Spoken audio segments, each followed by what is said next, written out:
The basic structure, the general structure that I have in mind is essentially to give a descriptive segment that focuses on the region, the connections within the region. Much of that is also available in the readings that I recommended, mostly in this book, the Frontiers book. It's a very all right. There it is. Can you see it? Okay, Eugene Rogan. It is the book on Transjordan in the Ottoman Empire in the period that I'm talking about. It deals with the complexity of the region.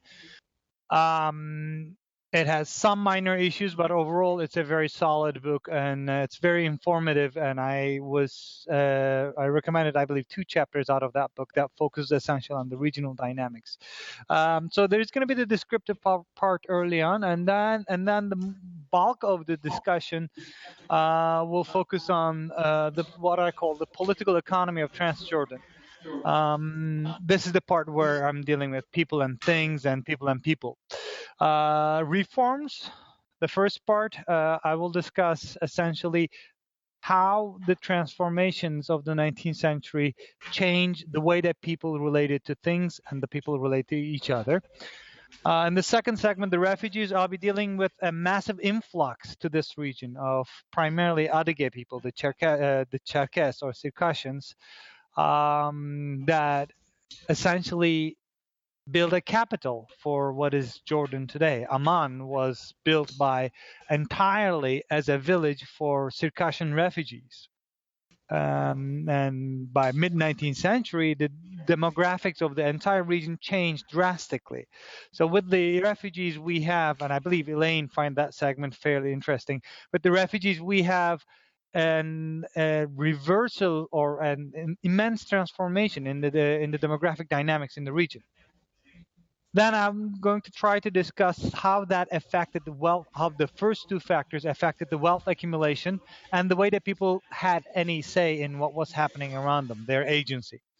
And in the last part, moving in a little bit towards the 20th century, I want to focus on in the post-World War I era, what was happening in terms of oil resources, what was happening in Iraq, why was Britain involved in this place, or how did the early settlement process in what will become Israel shaped the dynamics in this region. Primarily, my intention is to approach critically to the conventional history of this region. Essentially, um, this is a history that portrays, if it does at all, Jordan as a forgotten place that has practically no importance, and it was shaped essentially by foreign powers, and it becomes modern only with the coming of the British in the post-World War World War I era. See, it's a Turkish thing. There's no we and W in Turkish, so I would confuse V's and W. Yeah, those two a lot, and it makes life very challenging particularly when you're working on the primary focus of my research has been in Bulgaria, and particularly this region called Vidin. So when you're talking about, when you're saying stuff like within Vidin, life becomes really unbearable for someone who doesn't know how to differentiate between V's and W's. Anyhow, so bear with me. My primary intention is to undo or to criticize the sort of the approach to this region as a region that is shaped only by foreign powers. I don't think if there's any blame at all, but I don't think if there is anything that has to do with outsiders, I don't think all the burden lies with Britain or France. Ottoman Empire, the refugees, Nablusis, the settlers in Israel, they have a lot to do with what happened, what became Jordan. As a matter of fact, a good evidence to this is there's an important Hollywood director who recently not published, but came out with a movie called Cherkess that came out in 2010. Let me just, I think it's CHER KESS. You can find information on IMDb. It focuses on the tensions between the Circassian refugees and the Bedouins, and tells the sort of the ongoing hostility within Jordan from that perspective. So throughout the presentation, my emphasis will be more on the internal factors. The outside factors will come in towards the end, but that's just going to be at the end. Is that okay? Okay. So let's move on with the descriptive part. Before we get into the discussion, I need to clarify two main terms.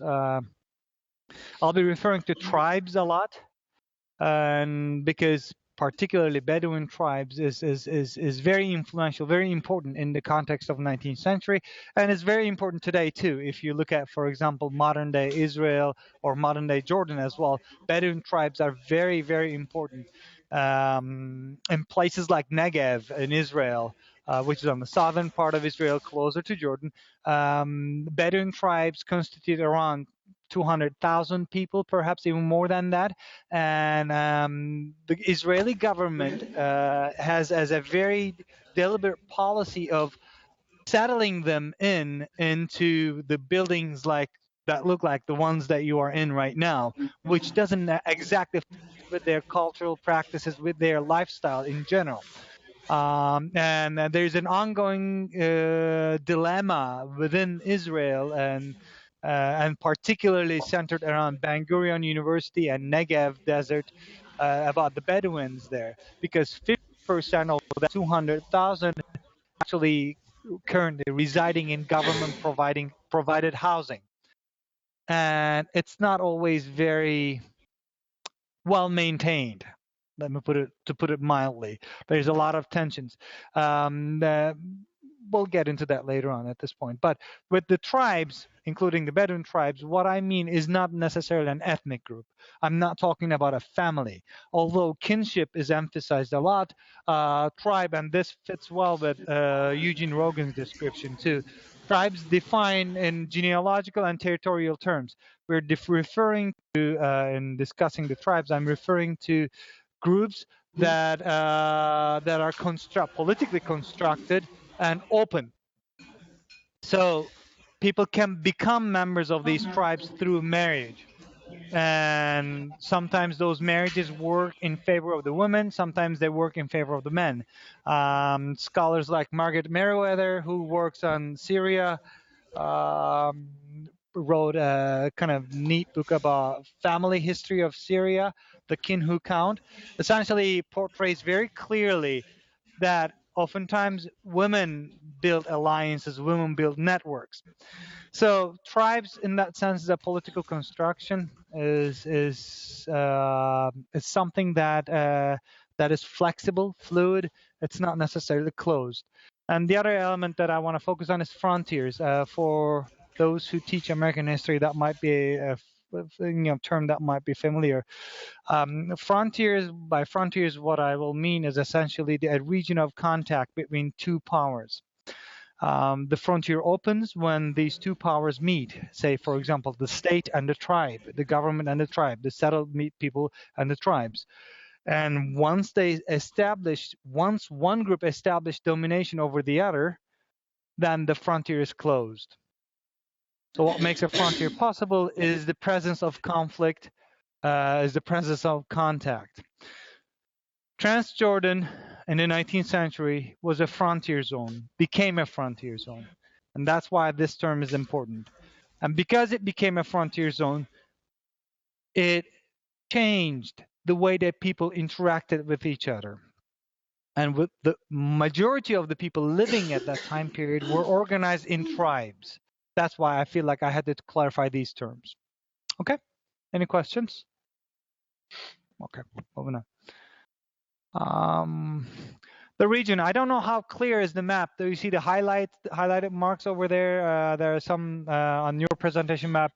There are four main regions. Up north, we have Ajlun, Jabal Ajlun, the mount elevated parts of Ajlun. Somewhere further down south in the middle, we have Balka, and further south, we have Karak and Ma'an. Those four regions have different dynamics in Jordan. and different compositions and different connections. Can everybody see the highlighted parts on the presentation over there? Because, okay, good. The top part, Agilon, Mount Agilon, is comprised of different villages networked, several different villages controlled under different families connected to each other. It's the northernmost district. It is relatively one of the more developed ones. Being on the mountain slopes, there was more farming and agriculture there, and it was essentially connected to the northern part, Syria, Damascus, and further up north.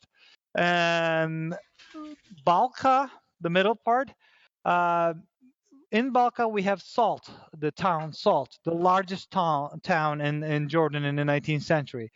Essentially, it has major connections going westward, connecting with places like Nablus, Jaffa, and Jerusalem and Hebron. These are commercial links. A lot of the stuff that is being brought from Ajlun or brought from eastern parts was going through Balka to those districts, to those towns. Karak is a predominantly, well, outside of Salt, and mostly in Karak and Ma'an, we have Bedouin tribes. So the southern districts, Balka, Karak, and Ma'an, is predominantly Bedouin tribes.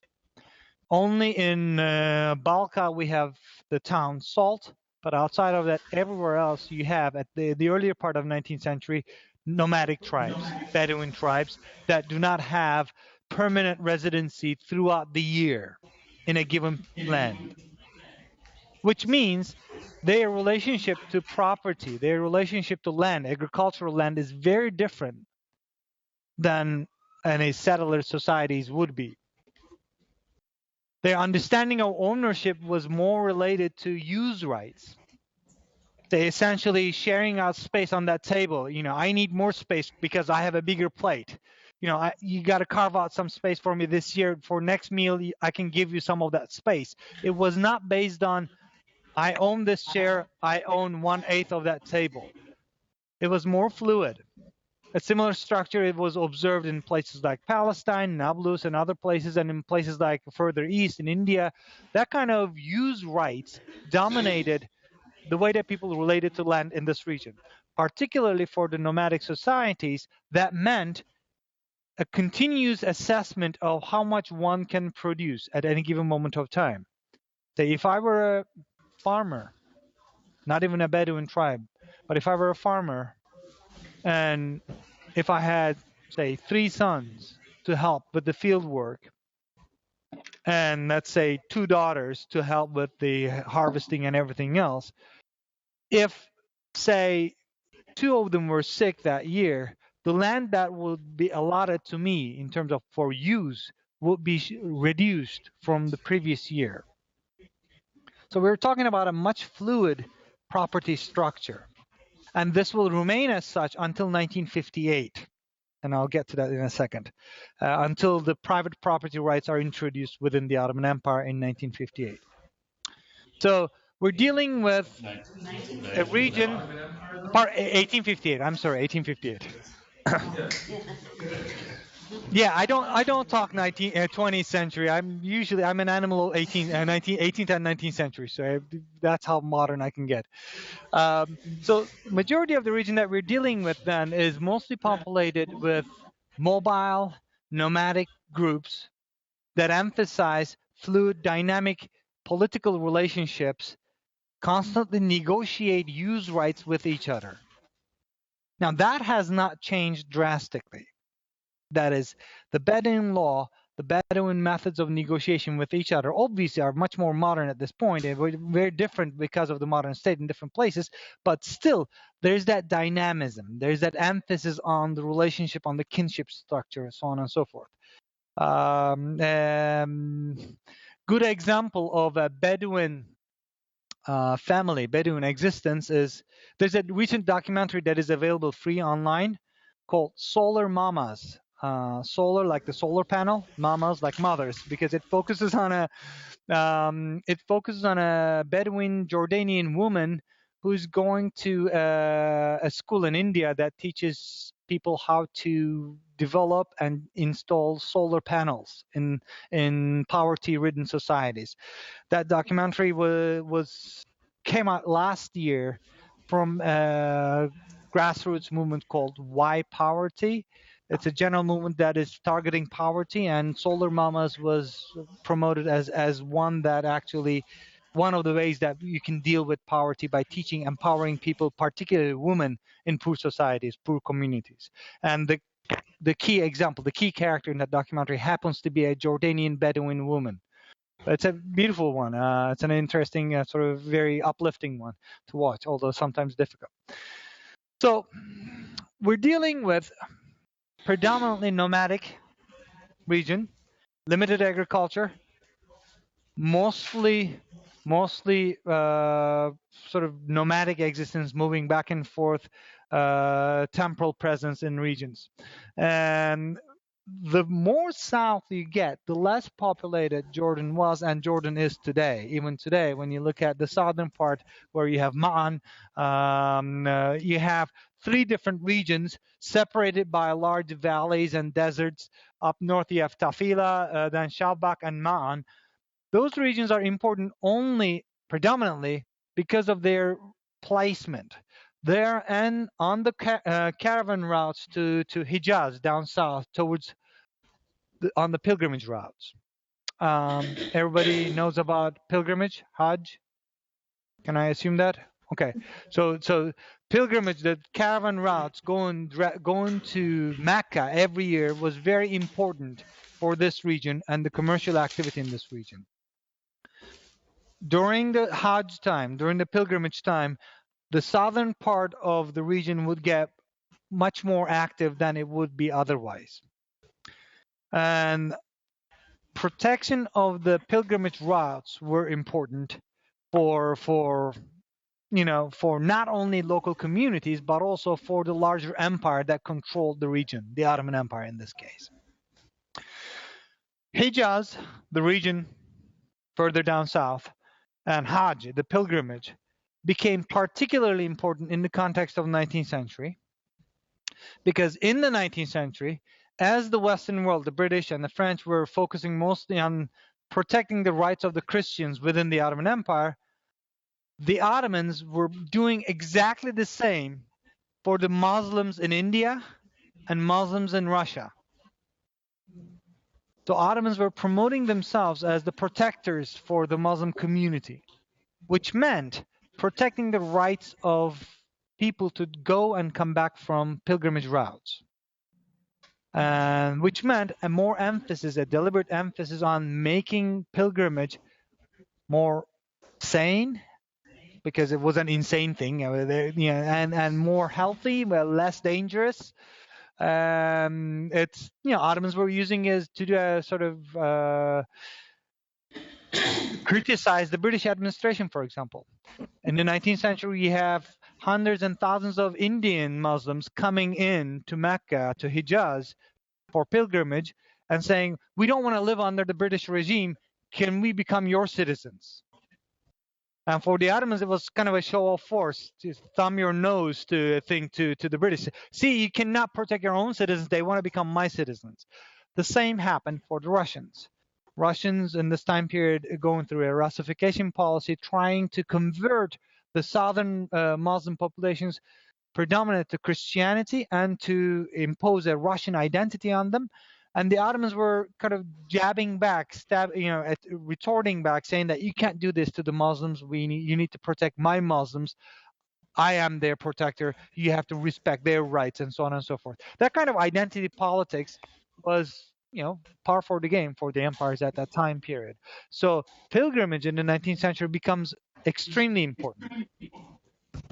And as a result of that, and this is also the time period where we see a lot of missionary activity. American missionaries, French missionaries, the British missionaries coming in, flooding into the region, try to save the natives, trying to teach the people of the Holy Land how to actually practice Christianity or whatever they were promoting for. Ottomans retorted by sending their own missionaries to make the Muslims more Muslim, or to make the Muslims proper Muslim in the imperial sense. Ottoman Empire would educate these missionaries and send them off to the region, to Lebanon, to Jordan, to other important places in the Levant, and with the idea that, with the hopes that it can use that as a countermeasure to the missionary activity in the region, because these missionaries were providing schooling, hospitals, some sort of essential services, and Ottomans had to counter that. So we have a lot of imperial policies that focus on protection of the pilgrimage right and the pilgrimage routes. This would not have been important was it not for the fact that Jordan is on that route. Yes, I see a hand there. Is that a question? Yeah.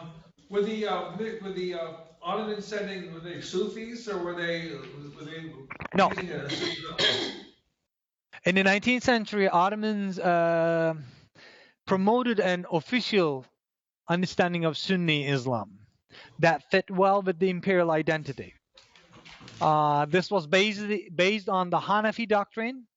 You can see in the legal codification process, Ottomans issued several laws aiming to merge existing laws with the Hanafi doctrine of Islamic law, and also promoted an institutionalization of the clerical positions within the mosques and even within the Sufi organizations. Sufi organizations would send out these questionnaires, fill in the blank forms that they would have to identify, which is fairly ironic if you consider yourself a Sufi, to fill out a forms identifying I belong to this tariqa, and I practice this many times a day. These are my important figures. But many Sufi organizations opted to go through that because by registering through the state, they would get funds, money, and that sort of stuff, and also the state will keep an eye on them. But they were not Sufis. They were officially trained preachers of Hanafi doctrine, a Hanafi version of Sunni Islam. The question? Thank you. Okay. So that kind of emphasis on Islam becomes prominent at this time period. Nablus is an important region. Nablus is an important connection to understand the regional dynamics here. Starting from early 19th century, even a little bit earlier than that, we see a development in proto-industrialization, even in Nablus. People were producing fabric, cloth, textiles in Nablus before the early 19th century. During the early 19th century, the emphasis moved on to production of olive oil. And today, Nablus is well known for its soap production and such. The predecessor to the soap, because soap involves a lot of capital, the predecessor to soap was olive oil production. As merchants started trading with olive oil, gradually, with the capital that they accumulated, they started investing in making soap. Now, the reason that this is important for Jordan is, first, some of the olives were being provided from this region, but more important than that, some of the ingredients that goes into soap production was coming from the Balka district, from the villages around Salt and other places. So there's an organic link, commercial link, developing more and more in the course of the 19th century between important commercial centers such as Nablus and the forgotten corners of Transjordan, such as Balka or Karak. Okay? So this region is becoming more economically involved because of other towns and other regions.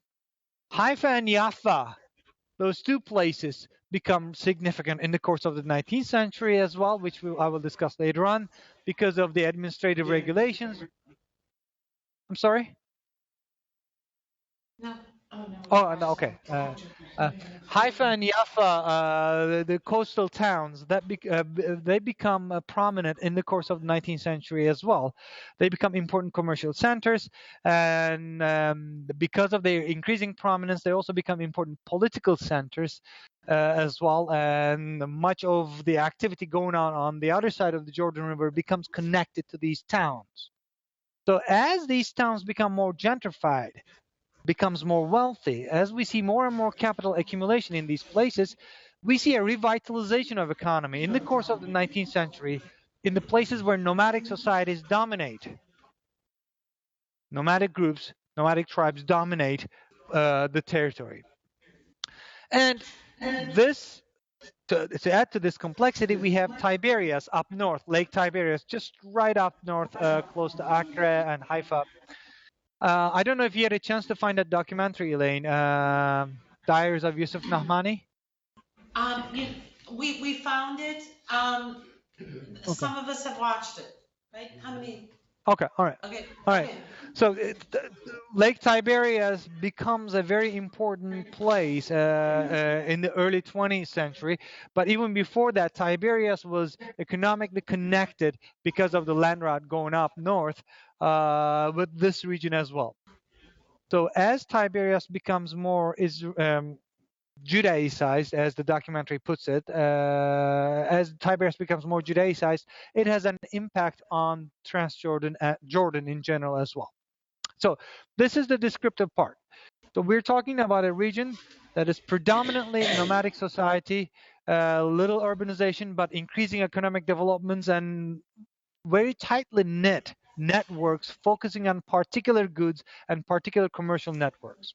Any questions up until this point? Okay. Let's move on. Okay. Reforms. This is a slightly difficult topic for me to talk about because it is the topic of my research. So I'm going to keep it as short and as simple as possible. And if I'm not, just throw something at the camera, please, so that tell me to stop.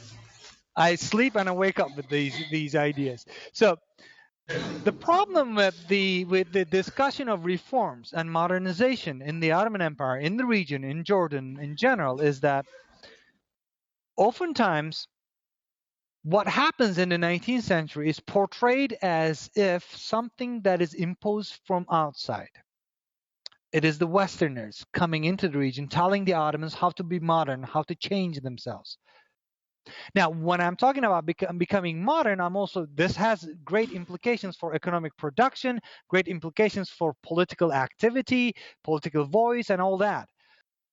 So oftentimes the conventional accounts of the conventional histories of the Ottoman Empire portray this modernization period as if it's something that is foreign initiated. Or even if it is not foreign initiated, it is initiated from the imperial center and nothing happens at the local level. Okay. So the definition of modernity, particularly that you see here, modernity means multiple institutional reforms, orderings of social realities that exist since the 16th century in different forms, in different places, and aims one and only one thing. Aims enabling commercial expansion and competition among different political entities, which makes modernization and modernity as something that is integral, woven into the fabric of these societies.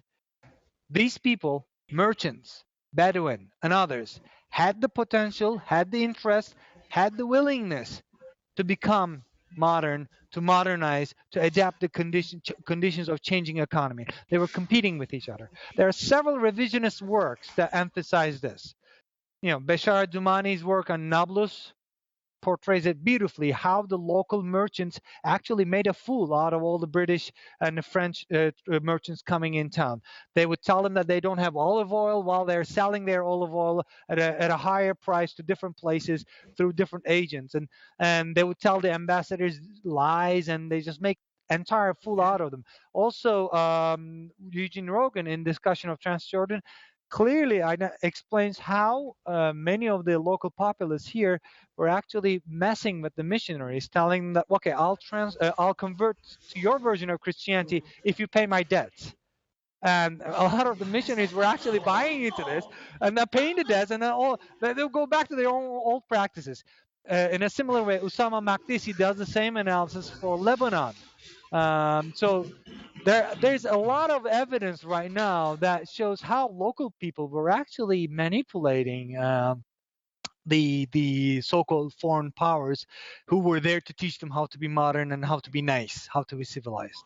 So modernity in that sense, of modernization in that sense, is a local project. We're not dealing with stupid people, obviously, and everybody has their own interest in their mind. So they made use of that. They observed the situation, circumstances, and did whatever fit to their interest the best. Combining this with the economic change, combining this with the revitalization of Islam in this region, you can only imagine the dynamics here. Certain people were promoting themselves as more proper Muslims, hoping that that would entitle them to certain rights and certain privileges, whereas others were trying to flourish on capital accumulation by using trade, commercial networks, etc. Okay. This definition of modernity dominates everything that I'm going to discuss. Now, getting into the nuts and bolts of the reforms. The reform movement starts earlier than 19th century, but there's a clear sort of change in 1839. There's an edict, prescript, whatever you call it, Gülhane. In 1839, the Ottoman Empire, through this edict, sacralizes the relationship between things and people. One of the core principles at the heart of this edict, which is hailed as sort of the beginning of Ottoman transformation and all that in the 19th century, the empire says very clearly, every person will enjoy the possession of his property of every nature and dispose of it with the most perfect liberty, without anyone being able to impede him. Thus, for example, the innocent heirs of a criminal will not be deprived of their legal rights, and the property of the criminal will not be confiscated. Now, this is a very novel thing. This is essentially sacralizing the relationship between an individual and a thing over family relationships, over community relationships. This was matched with things like orphan funds in the 19th century. A decade after that, we see the formation of orphan funds. Orphans, typically, in the Islamic practice, their property, if once they become an orphan, their property would be delegated to their family members because the family members would know the best. So essentially, orphans would their property was controlled by others. In the 19th century, after 1850s, around 1850s, Ottoman Empire establishes these orphan funds, saying that when somebody becomes an orphan, the government will take on their property. And then we'll give that property back to that orphan when that orphan comes of age. Until then, we'll just invest that money somewhere else. So it's not wrong. It's wrong on two grounds. First, you're dealing with the family dynamics. Second, you're investing that money, which is not necessarily very kosher, so in the Islamic sense. But this kind of attempts in interfering, well, you can't invest money. I mean, it's illegal. You know, haram. It's a one form of, well, but you find a way, essentially. The family, the sacredness of the family, the sacredness of the community was triumphed by this sacredness of the relationship between people and things. Following that was the Land Code in 1858, something that I referred to earlier on. Prior to 1858, you have this fluid relationship, but after that, people become associated with a title deed. You would have just like we use today, you have your title deed, and that entitles you to buy and sell, alienate your property from yourself, also prevent others from trespassing, and so on and so forth. That kind of right was established in 1858 within the Ottoman Empire all across. That kind of right was established in France in the 19th century, in England in 1750s. So private property was not innate, immutable for the overall global structure. It's something that evolves in the 18th and 19th centuries all across. In India in the 19th century as well. In Ireland in the 19th century. Ireland gets their property rights much later than the Ottomans, for example. The Irish does. So a lot of that sort of sacralization of the property relationships happens within the Ottoman Empire as well after 1858. The significance of that? Well, now if you have money, you can buy the lands that the Bedouins do not use or use temporarily and force them to use somewhere else for grazing grounds or for foraging or for whatever they're doing at that piece of land.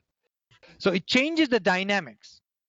It puts more emphasis on those who can accumulate capital, in this case, the merchants, or intermediaries who work with merchants in Nablus, or the professionals who are being sent from the Ottoman Empire. So accumulation of property becomes possible, becomes a way to prioritize your own interests in the region. It is in the 19th century, therefore, we see the rise of burgeoning of a middle class all across the region, in Lebanon, in Jordan, in Palestine, in other places as well. And this is a middle class that did not exist before. In places like Lebanon, they emerge through very brutal sectarian violence. In Jordan, they emerge through very brutal violence as well. But this is essentially an economic conflict. Then, to top all this, the icing on the cake is the provincial restructuring in 1864. Essentially, all those 4 regions that we've discussed, or I pointed out, Jaffa, also the outside regions, Nablus, Jaffa, and other places, they all got nice rooms like the one that you're sitting in, with a big table and people discussing about what's going to happen. They all got consuls, local consuls, provincial consuls, which was a way for the local elite, once they amassed some wealth, to become politically important, politically significant. So if you're a merchant working with the Nablusi merchants, providing stuff for the soap production and this and that, you get some money, you become a little bit more prominent, and all of a sudden you have this political niche, the new institution, the new nice fancy building that you can become a politically active person. But this is what happened in the 19th century, in the second half of the 19th century, as that middle class became more politically active, more politically involved. They changed the dynamics of the region to their own interests, to serve their own interests. Okay?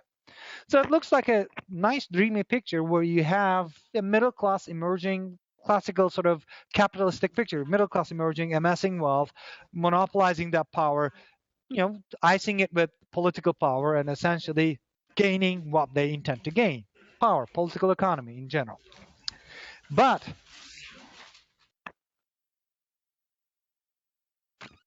there's a big sort of brouhaha in the picture, the refugees, the Circassians. Without getting too much into the detail, again, this is another topic of fascination for me, because a lot of these refugees ended up in Bulgaria and the places that I'm working on before they went down to Jordan. Refugees, Circassians, as you might have read in the Eugene Rogan chapters, flood this region. And that's why there's that movie, the 2010 movie called Cherkess. It focuses on the devastating impact that these refugees had in this region. Now, you had a region with its own internal dynamics, where the Bedouin were gradually merging with more settled people and merchants and such. While everything was shaping up nice, all of a sudden, according to some estimates, approximately around 1 million, maybe even more, refugees were sent off from Russia, from places close to Sochi, where the Olympics was held, Abkhazia, and all these places. So there are a couple explanations for these. Recent studies in Russian history suggest that Russians were trying to civilize these people.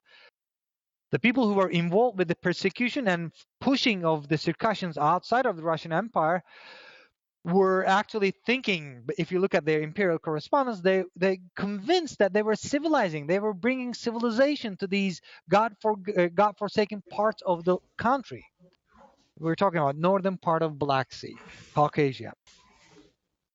These people were not civilized enough. They didn't listen to each other. They didn't know how to. They were nomadic. They didn't own property. They didn't know how to harvest. They had no understanding of science, and so on and so forth. They were Muslim, but they were not even Muslim properly. There's an interesting dictionary from English to Circassian that was published in the 1870s, because the British were very much involved with the Circassians.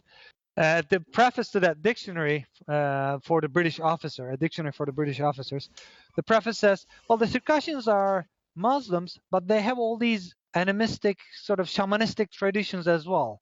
You can't properly call them Muslims. And, something that is so little known about the Circassians was that, they had their disagreements. They didn't consider themselves as Circassians. It was a Russian and Ottoman misnomer. They would consider themselves as Adige people. And they shared the Adige language, but we're talking about a very complex array of tribes, all organized in different parts of the mountainous parts of the northern part of Black Sea region, the parts that Russia is happily invading right now, including Crimea and other places. These people, starting from 1840s on, were continually purged out of that northern part of the Black Sea region.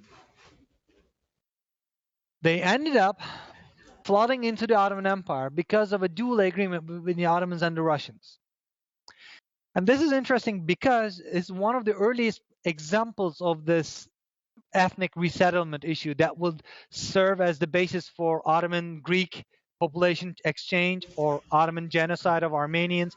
It sets sort of a basis for all these things, that the empires are entitled to tell people where they should live. This idea emerges in 1840s through these negotiations between the Ottomans and the Russians. Now, Russians tried that earlier on in 1770. For example, they tried to. There's this group called Kalmucks, Kalmyk.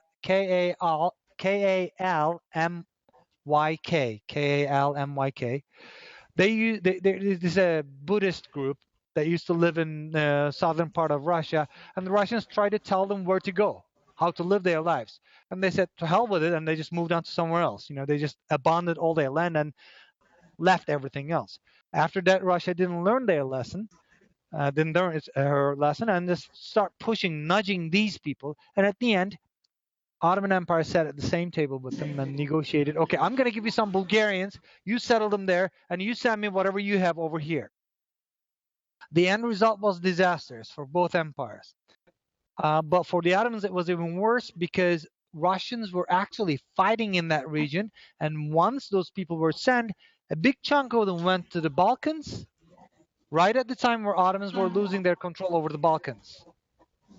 So you have these Circassians coming to places like Bulgaria, Serbia, Macedonia, Albania, right before those places become independent. And what happens when they come in as Muslims? They don't fit with the Muslims because they're not Muslim for them. They're a different version of Islam.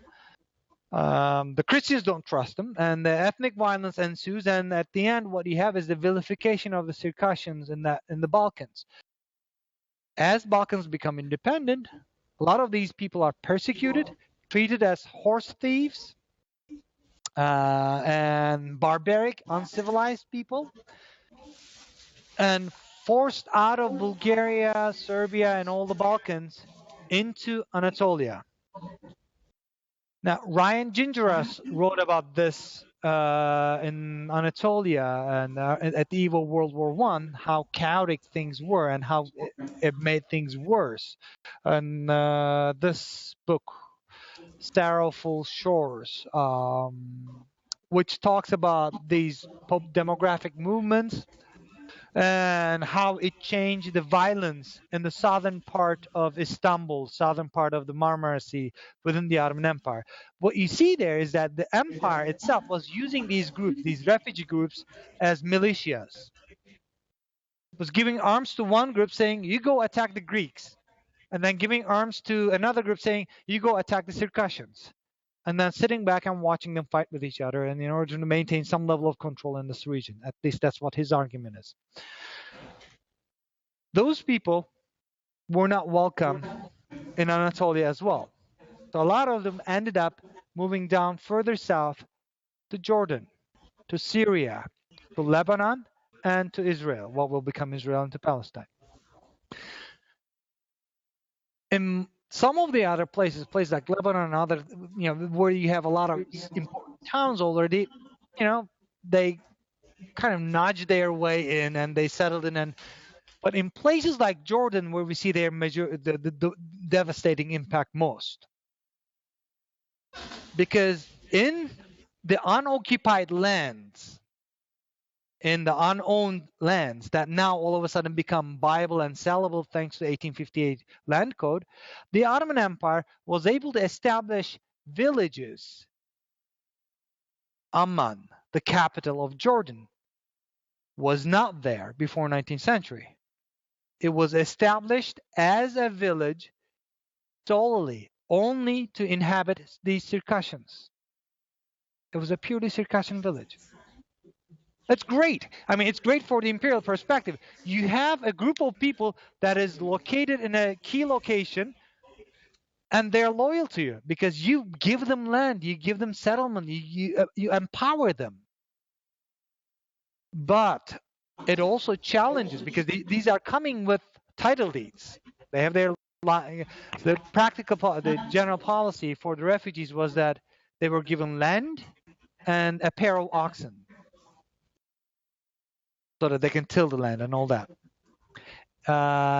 Very similar to what you would have in other places, including United States too. You know, the idea is to not only sacralize, but to initiate a relationship between human beings and land.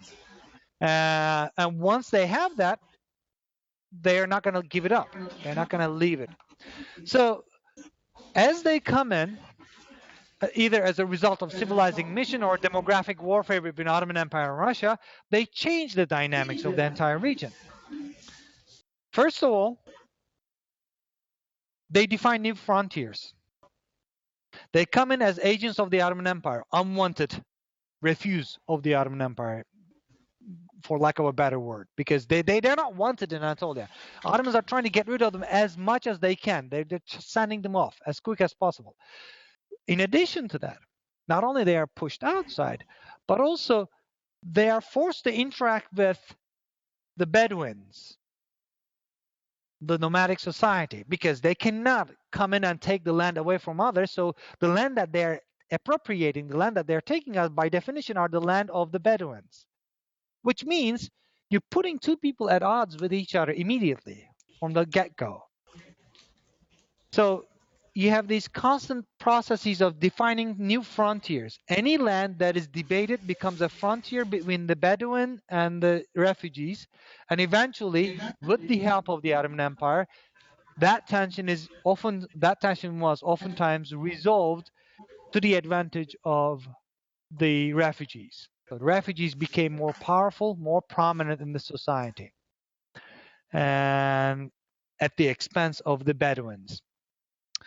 Regional tensions created a lot of headache that was easily hushed because, remember, this is a pilgrimage route. You can't let riots, you can't let mess going on. If something is very disturbing, you send the forces, you quiet things down. That's essentially that, because you're justified to do it. You're doing it in the name of Islam. You're doing it to protect the privileges of the pilgrims, which is very important. Who can debate that? So essentially, Ottomans had their back covered quite well.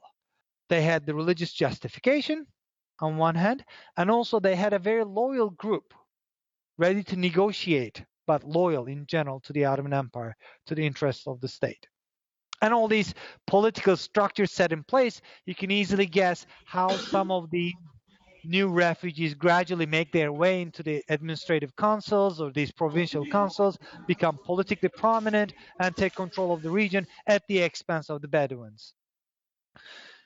In addition to those two effects, what we also have is settlement becomes a practice.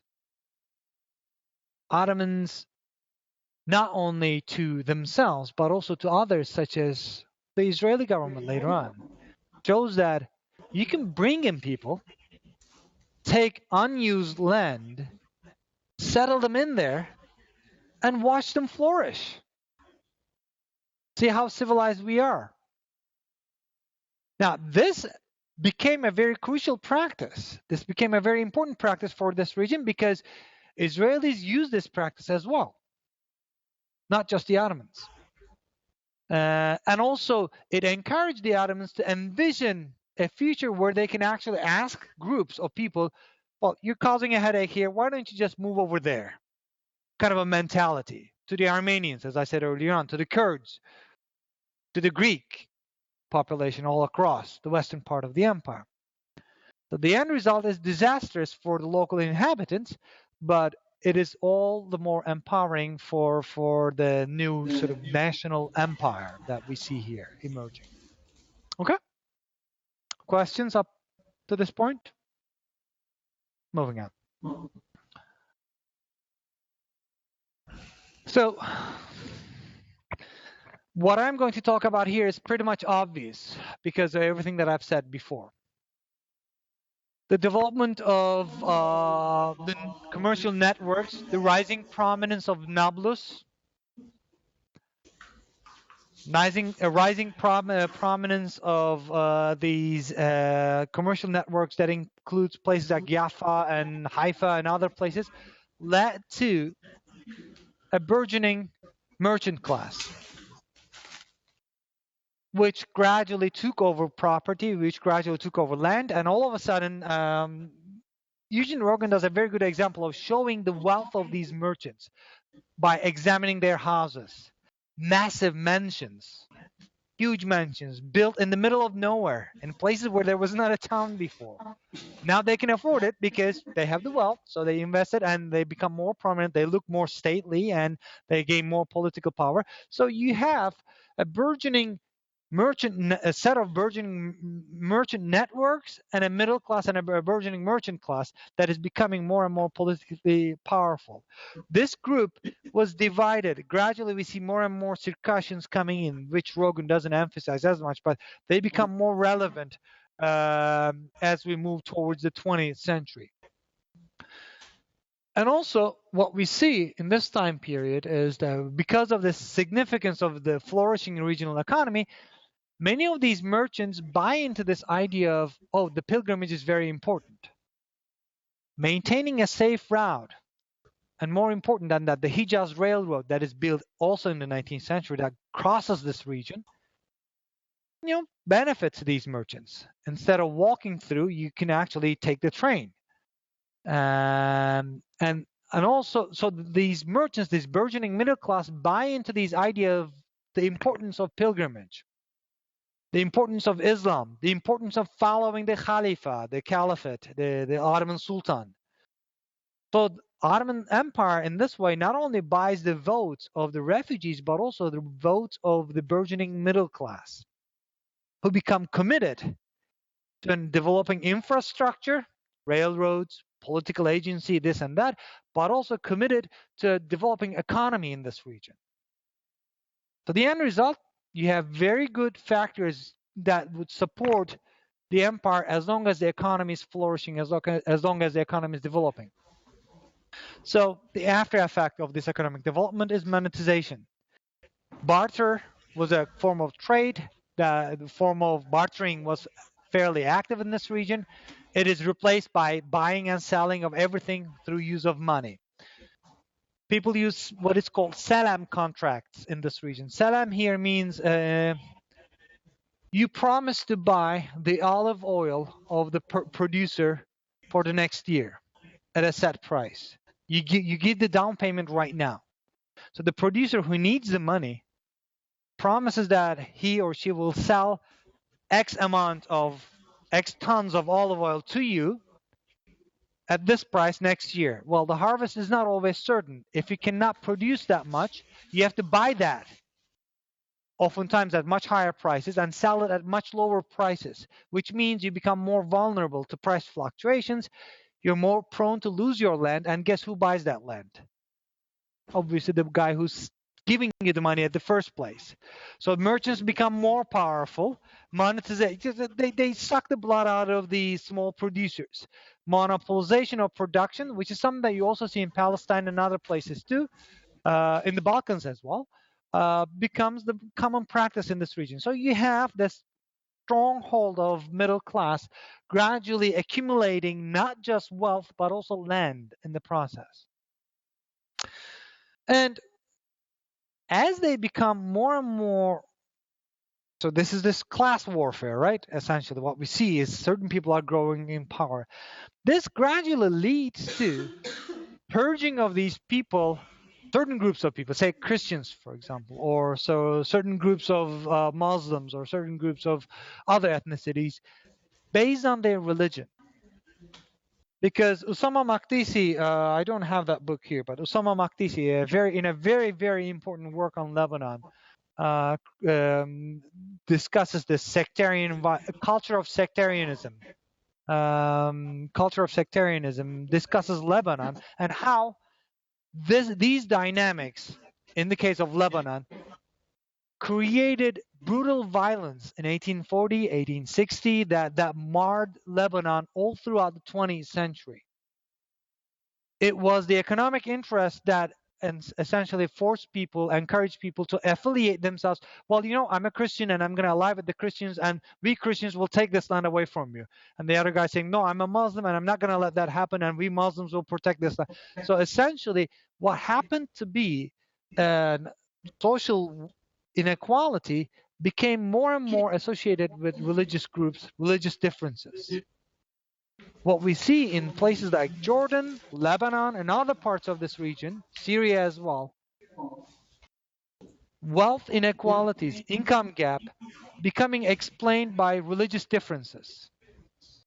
People didn't kill each other in the name of religion before the second half of 19th century.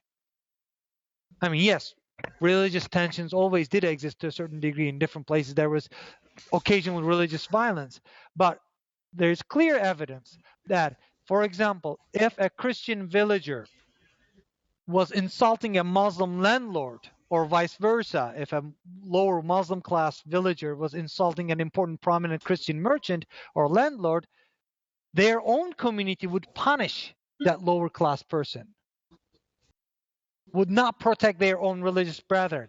This changes in the 19th century as we see more sectarianization of the region, and Jordan takes its share from that. But predominantly, the best case study in this case is the issue of Lebanon, studied by Usama Makdisi. Also influential, as those of you who watched the documentary would see, the settlement policies in places like Tiberias. Tiberias, being a mixed community, was opened up to Judaization and settlement practices. And as that documentary clearly shows, from 1930s onwards, what we see leading up to 1948, the possibility of coexistence between different religious communities became just an empty promise. People who were committed before the turn of the 20th century to coexistence came to the bitter realization that coexistence in this religion was not possible unless certain groups made bitter sacrifices. So we see increased sectarian violence, we see increased religious identities being promoted in this region, not because people always hated each other, not because people did not get along with each other, not because foreigners interfered with each other or with these communities, but because the internal dynamics were such that different groups made use of these opportunities and through their own agency actually created this mess, for lack of a better word. Okay, moving on to the last part, 20th century. So this is how we move into the 20th century. This is when 20th century becomes relevant. This is why I couldn't talk about just 20th century, because all of what we see in the 20th century is based on what's happening in the 19th century, and maybe earlier than that. The classic descriptions of 20th century is that foreign powers wanted to control this region because they had oil, they want to produce as much oil as possible, they wanted to do whatever they can with this region. Well, Timothy Mitchell, most recently in a book called Carbon Democracy, proves this utterly wrong.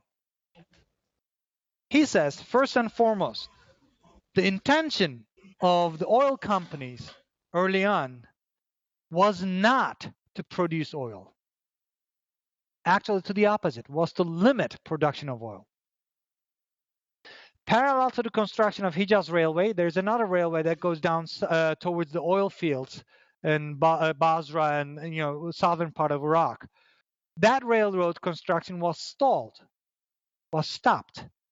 It could have progressed easily, but they didn't want it to progress because they did not want oil to be produced in Iraq. Because too much of a good thing makes too much of a good thing. It becomes cheaper. The major oil fields for the world was in Pennsylvania, was in Romania, was in parts that had nothing to do with the Middle East. So the primary question that we have in the early 20th century is not how to get to oil and produce as much of it as possible. No, Timothy Mitchell clearly shows that it is the opposite. To produce as less of it as possible, which means a lot of the infrastructural developments that we see here that the Ottomans are trying was actually being pushed back by the British. They were trying to stop it or slow it down at the best. Now, this is the key dynamic only at the beginning. Later on, when we move into the World War I and post-World War I era, we see what we dreamily call Wilsonian 14 points and self-determination and all that. This idea comes up not from United States, not from Woodrow Wilson. The origins of this idea, and again, this argument is not mine, this is Timothy Mitchell's Carbon Democracy. The idea of self-determination is something that the British develop with an aim to legitimize their control in South Africa. Because they figure out that with their hands involved in India and other places, the best way to control a region is actually to find people who are legitimate, who are considered legitimate enough to control the region itself. So, which means our Wilsonian idea of self-determination has its origins not in Central Europe, not in Woodrow Wilson, but has its origins in the British politics and British involvement in South Africa. As the British were trying to figure out a way to figure that out, the British local opposition to that, the Labour Party in this case, the left, which was becoming more and more vocal in the early 20th century, 1917 and all these havoc happening in USSR, we have a very strong labor movement in Europe. The British Labour Party was pushing for sort of more egalitarian rights for the colonized people. Now, for Churchill and Churchill's government, the switch to oil and to promote the idea, Churchill promoted while he was associated with the Navy, he promoted the idea of switching from coal to oil in the largest navy in the entire world, the British Navy. All of a sudden, oil became very, very important for the British.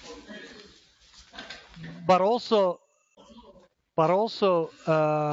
this allowed Churchill to, eliminate the labor opposition to imperial policies.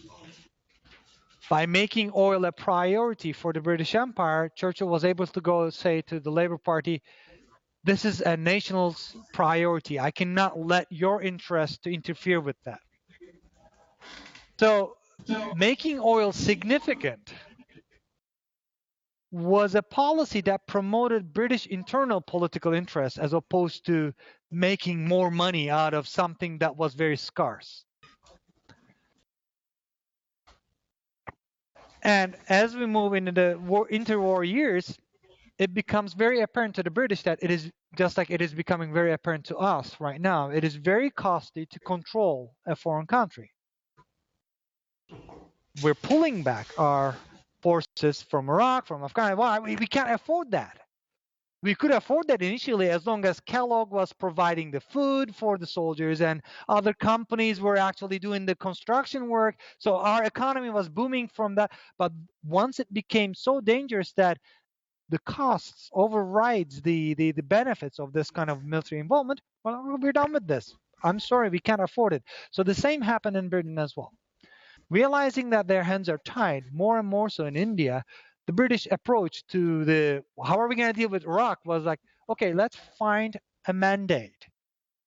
It's easier to justify. Let's find someone that is weak enough to not control the region, need our help, need our support, but also strong enough or looking strong enough to be legitimate. They toyed around with the idea of some other characters. Different British politicians were fighting with each other, but at the end decided to build by going with Faisal, Emir Faisal of Iraq, and build a ridiculous kingdom called Iraq out of 3 different provinces within the Ottoman Empire that didn't exist. And it was such a hurried process that at the end they had the kingdom, they had the king brought in from somewhere else. He was not a local. They didn't have a national anthem, so they sang God Save the Queen, but changed the lyrics. Instead of Queen, they said God Save the King. The same melody, the same lyrics, otherwise became the first national anthem of Iraq. So it was a fairly arbitrary process, as ridiculous as it sounds, a fairly arbitrary process that established somewhat of a control over the region for the British. Behind these policies was Britain's internal concerns about how to eliminate the Labour government or Labour Party from gaining more power within internal politics of Britain, and also how to actually maintain some sense of control and keep the production still as low as possible in this region so that the oil price can stay up. So the design of mandates was based on these concerns. Another key event that I should focus on before concluding is the foundation of Israel. Now, because it has a very serious impact on this region because of the refugees, because of the border issues and all that.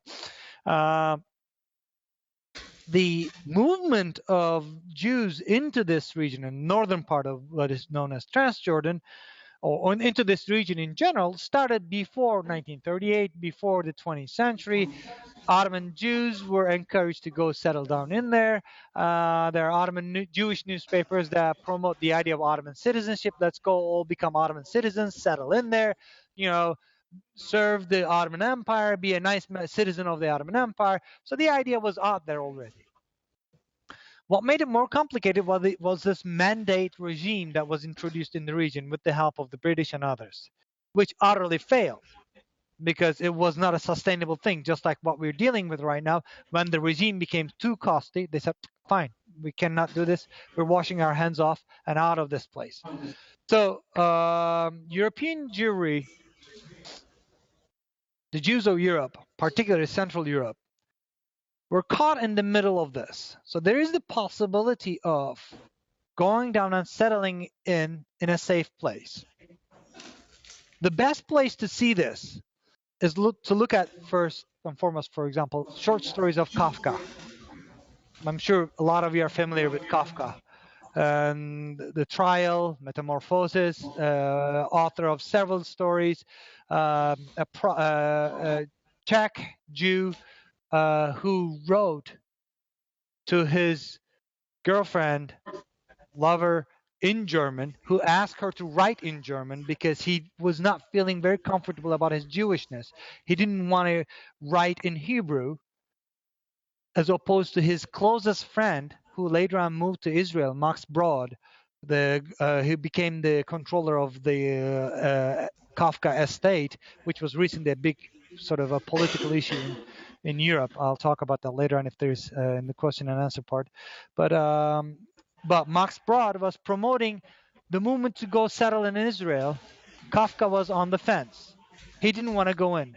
He wanted to stay. And if you look at early novels, stories of Kafka, you have that separation anxiety. For example, he has a very nice short story called Arabs and Jackals, which talks about how he feels torn between jackals are trying to get him to attack the Arabs and slit their throat, but he doesn't feel comfortable doing that. That kind of tension in Europe existed before 1938, obviously. Anti-Semitism was there, but not all Jews within Europe were sold on the idea that they should all go settle in there. Some argued going and settling somewhere in Africa, some different country in Africa. Or some argued maybe let's go, but, not create our own country, but try to blend in. And that's where Nahmani comes into picture. Yusuf Nahmani, some of you watched the documentary, comes in from Ukraine as a European Jew, settles in this place before 1930s, before Israel becomes a state, and has this ideal of, well, we can all live together. But as politics in Europe become impossible for Jews, you see more and more European Jews and Eastern Jews at the same time flooding into the region and making ownership of property, a real issue. If you watch the documentary, you would see that the things that underwrite the tensions within that documentary is also the same thing. Relationship between man and property, people and property. Nahmani was trying to buy property for the Jewish National Fund so that Jews can have what Balfour promised, a safe home, national home, whatever that would mean. So essentially, what we see happening in Israel, what we see happening within Europe, what we see happening within the Ottoman Empire, gradually created this impossible scenario in what will become Israel for people to live together. Not only Arabs, but also Jews, to a certain degree, were committed to coexistence. British were incapacitated with their own actions, and they had to leave, wash their hands off, just like they did in the case of Iraq, just like they did in the case of other places as well. But the end result, as we move into the 20th century, because of what happened in the context of the long 19th century, starting from late 18th, moving into post-World War I era, because of what happened in this period of long 19th century, what we have is new classes gaining more political and economic power, accompanied with a series of reforms that increase the level of tension within the society between different classes as it solidifies, sacralizes the relationship between man and things, people and things. On top of that, you have the ambiguities introduced to this because of mandates, refugees, regional imbalance. So the end is chaos. What we see in the early 20th century, the first half of the 20th century, the political imbalance in the region is a result of all this. As Transjordan becomes Jordan, that shared sense of using property, that possibility of coexistence in the region, as I said, becomes a sour dream that is not possible anymore. So that's all I have. Sorry. Thank you. No problem.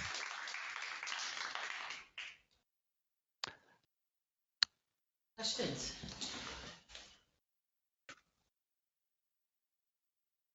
This is a really broad one, maybe not even maybe germane to what you're saying, but the whole idea of a Jordanian nationalism, or a Jordanian identity, where does that come from? I mean, because you're talking about kind of a polyglot of tribal loyalties within Bedouin society, a group of Circassians who are coming in as refugees.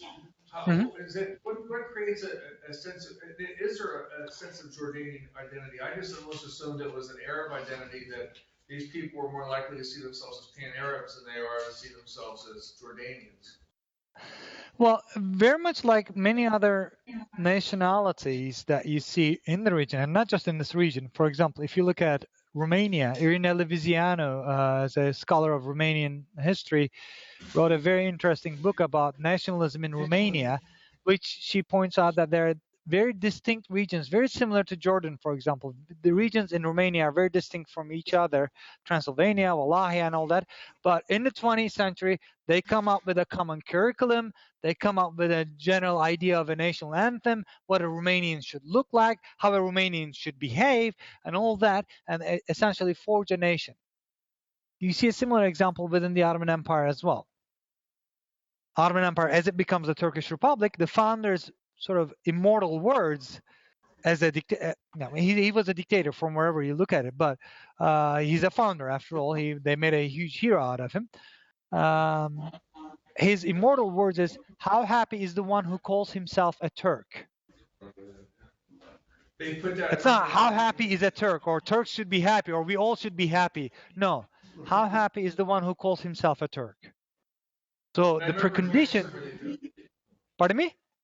I'm sorry, I'm not used to this technology talking. When you finish, and I'll talk.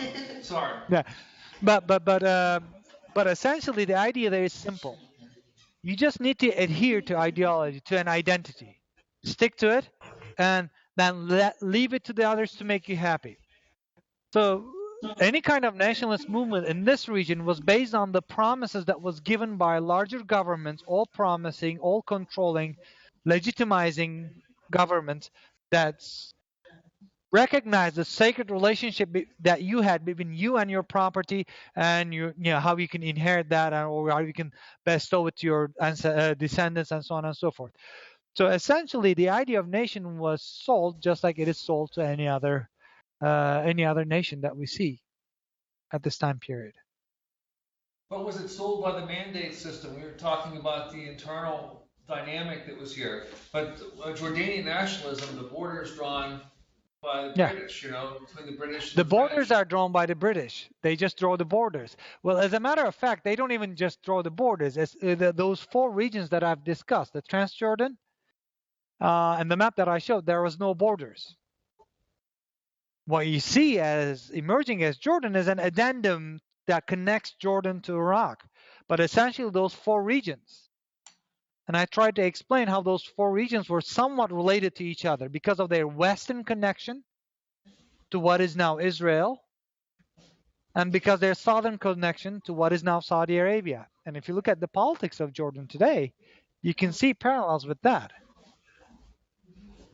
So the region was already there. The connections was already there. The British came in and yes, they draw the boundaries and the panhandle there, which some stories associate with Wilson having a Scotch, not Wilson, I'm sorry, Churchill having a Scotch, and then just all of a sudden he has a hiccup and then draws that panhandle accidentally. It's just not but you can see the intention there. It connects to Iraq very clearly. So it's providing a safe passage. Yes, the borders are drawn by outsiders, but national identity you have to create it on your own. Yes, they create Jordan Kingdom. They elect a king, but they say, okay, you should have a national anthem. But then on, the infrastructure is already there. The railroad is there. The judiciary structure is there. The councils are there. The economy, middle class is there. You cannot have a nation without a middle class. You cannot have a nation without merchant and commercial links that connect the nation, what you consider as a nation, together. Because a nation is essentially an imagination that assumes simultaneous time. Because, if you're talking about the United States, we consider Texas as a part of this nation because we are aware of what's happening in Texas as much as Texas is aware of what just happened yesterday in Pittsburgh, the sad, school stabbing and all that.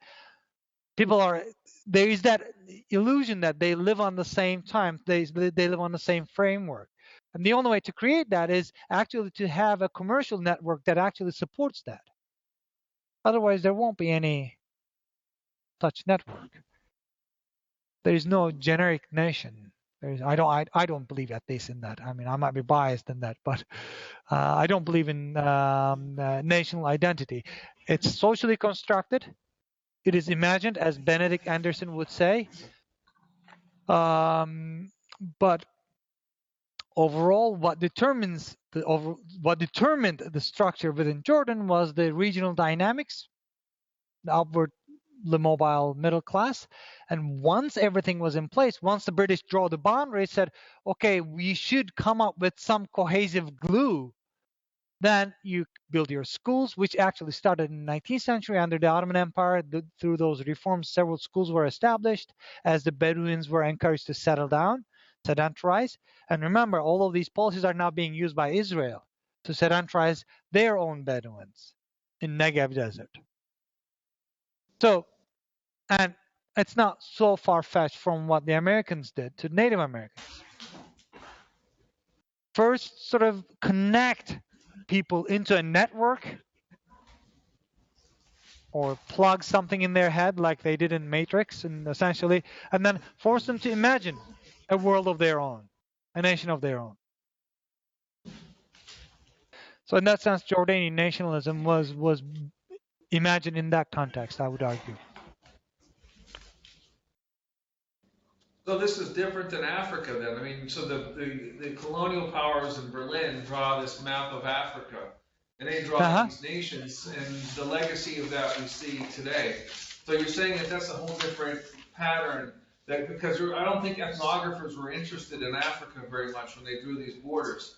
But you're saying that ethnographers, or obviously your political ethnographers, were interested in carving out the Levant after World War I.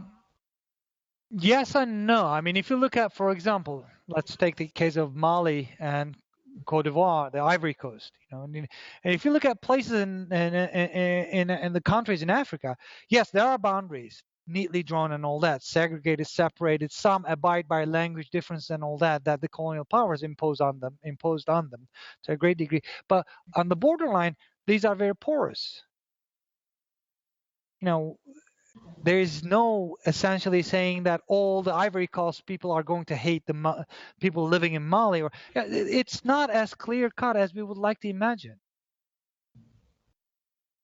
I mean, we don't even have to go that far. Take a look at the United States. I mean, the borders of the United States with Mexico and other places become an issue. They become accentuated only when we get into the sphere of illegal workers or Canadian terrorists. Otherwise, you know, there is no border to speak of. Yeah. So I would be interested in knowing more about the countries in Africa, whether there is actually that clear-cut division, separation, or whether we're talking about sort of arbitrary borders that are, yes, drawn by foreign powers, but practices that refuse. I mean, if you look at many of the anthropological work that focuses on indigenous communities in Africa today, you know, that a lot of them, their understanding of property, their understanding of their ritual practices, they don't abide with the boundaries. They don't abide with the impositions of the colonial regime.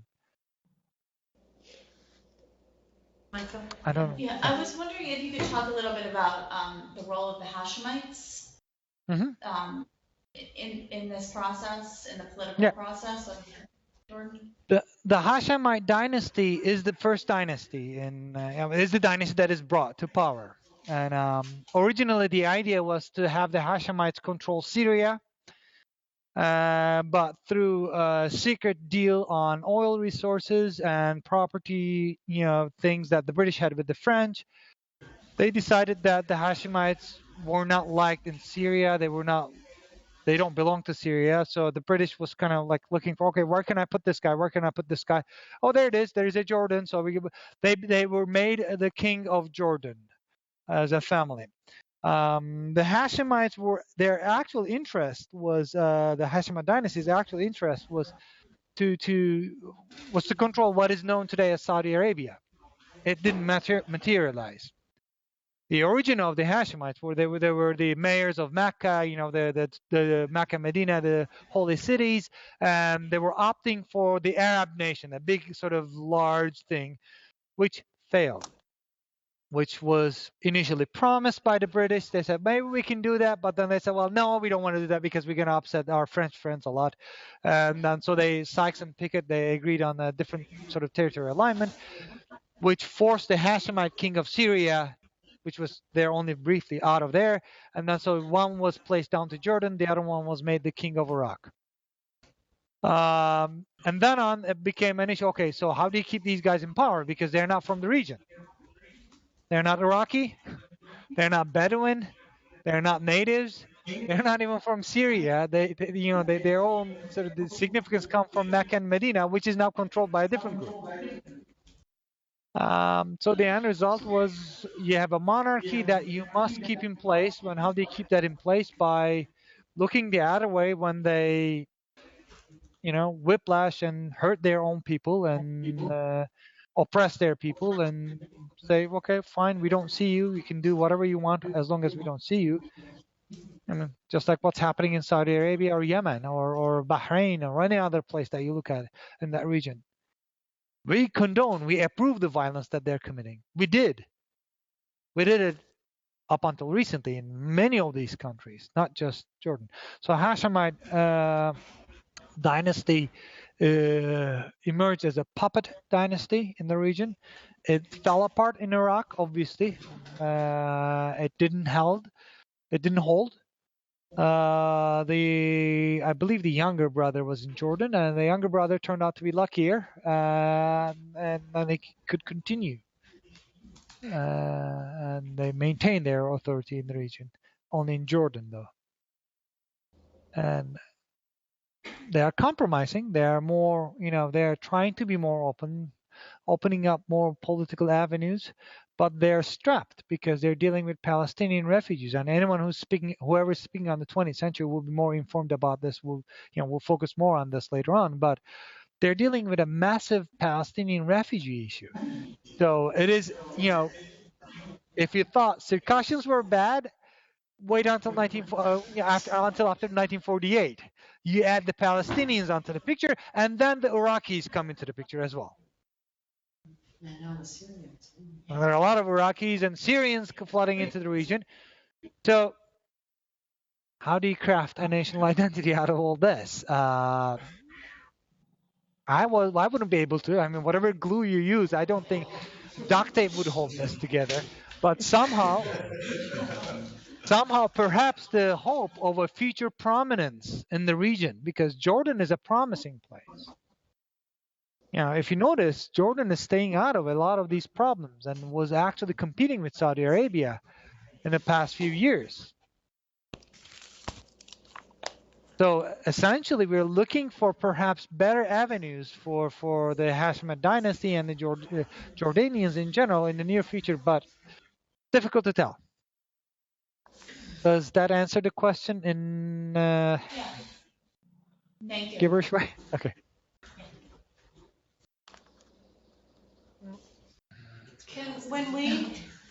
For the Circassians, Yeah. can you tell by names who are the Circassians? Like, are their names Muslim names, they're Arab names, or have they intermarried now? Can you tell, like, oh, this is a Circassian village in Syria or in Jordan?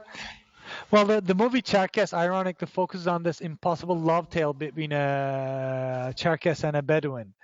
I don't know if you can tell by the name.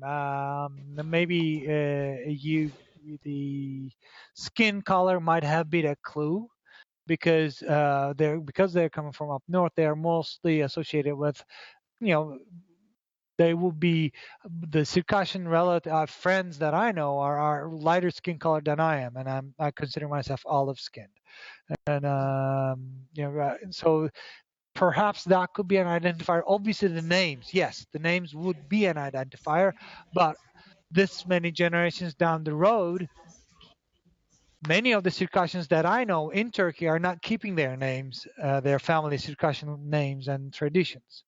So some perhaps assimilated, married into. I'm not one for generalizations, Elaine, but I think you can find some Circassians carrying on particularly noble ones or particular ones with the means to promote their own sort of self-identity would keep that practice. But other than that, I'm not sure. Obviously, you could tell. I guess there are certain places where Circassians are a majority, and there are continued tensions, as I said earlier on. still haunting the region today. So that I'm sure they have a way of identifying who's a Circassian, who's not. I won't be able to. Names could be, geographical location could be, profession could be. Those are some of the things that identifiers that I can think of.